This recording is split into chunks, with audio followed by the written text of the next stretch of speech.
की तरह।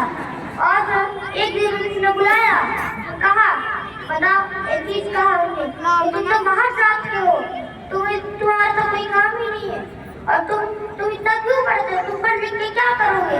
तो बाबा साहब ने कहा आज तो तुमने कह दिया हमसे कि तुम पढ़ लिख के क्या करोगे,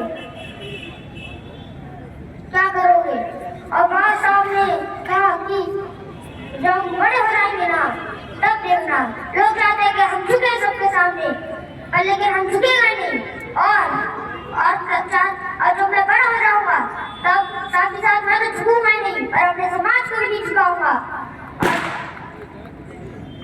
और एक दिन बाबा साहब बैठे थे पार्क में पढ़ रहे थे।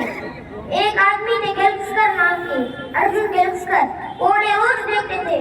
और एक दिन ने सोचा आज चलो इनसे मिल ले, तो फिर वो मिलने गए। और फिर वहां में बाबा साहब ने पहले ही बोल दिया कि हाँ हमें मत छू। तो फिर गेल्स्कर नाम के जो आदमी थे उन्होंने कहा बताओ क्या हुआ, हम तुम्हें क्यों नहीं छुए।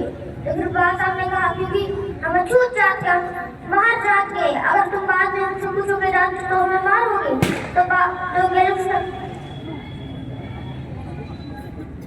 तो फिर उनने जो कहा गेल्स्कर नाम के जो आदमी थे उनने कहा रुक जाओ, हम तो अच्छे आदमी, हम ये सब नहीं मानते। और तुमने कहा तुम लाइब्रेरी में क्यों नहीं जाते हो, इतनी बढ़िया लाइब्रेरी बनी है। तो फिर बाबा साहब ने कहा हम कोई लाइब्रेरी में नहीं जाने देते हैं। तो फिर बाबा साहब जोरदार तालियां हो जाएं श्रेष्ठ कुमार बहुत जी के लिए, बहुत ही होनहार बच्चा है, जोरदार तालियां। हमारे बीच समिति के राजीव वर्मा जी, अजय वर्मा जी, धर्मेंद्र भारती